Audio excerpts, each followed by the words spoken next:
Hello. Welcome to Pluralsight's IT Ops News and Talk. I'm Don Jones, Curriculum Director for IT Ops Content, and this is our show for February 2016. Let's start with a bit of recent industry news. One of the biggest stories this past month was VMware's unexpected layoff of hundreds of employees. This is probably a good time to recap what's been happening with poor VMware.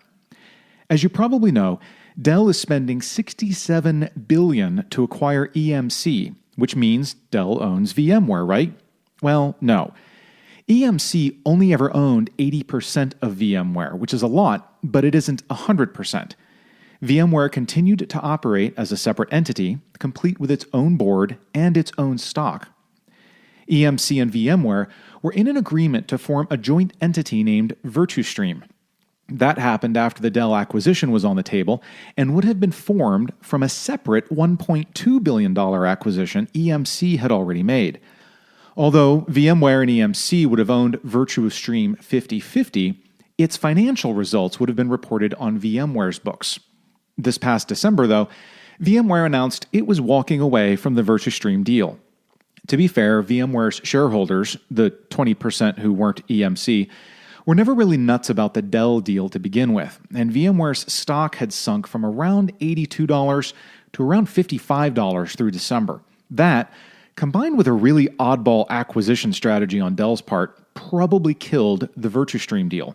And now, VMware has laid off hundreds of employees, including its entire development teams for VMware Workstation and Fusion on the Mac. It's also parted ways with a significant chunk of its vCloud Air team, which had already been scaled back once, suggesting that VMware's cloud ambitions are getting to be a little bit more moderate. So, what does this mean for Fusion and Workstation? Probably not much. You can argue that they were already pretty feature complete and just need the odd compatibility update now and then. And you've also got commercial solutions like VirtualBox from Oracle and Parallels as options. Plus, Windows 10 includes Hyper-V, which may have been denting VMware Workstation sales. I'm personally a little pessimistic about VMware's future, given that their empire is built not on an operating system, but on a hypervisor and the management tools around it. As new forms of scale, like containers, start to go mainstream, the hypervisor could start looking a little niche in the next 10 years, which has got to worry the big V.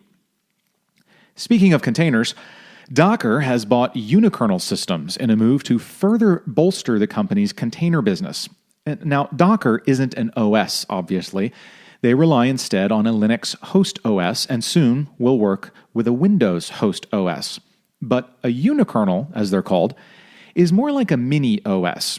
Rather than depending heavily on a host OS, with minor differences included in the container, a unikernel provides more of an entire OS with less dependency on the host.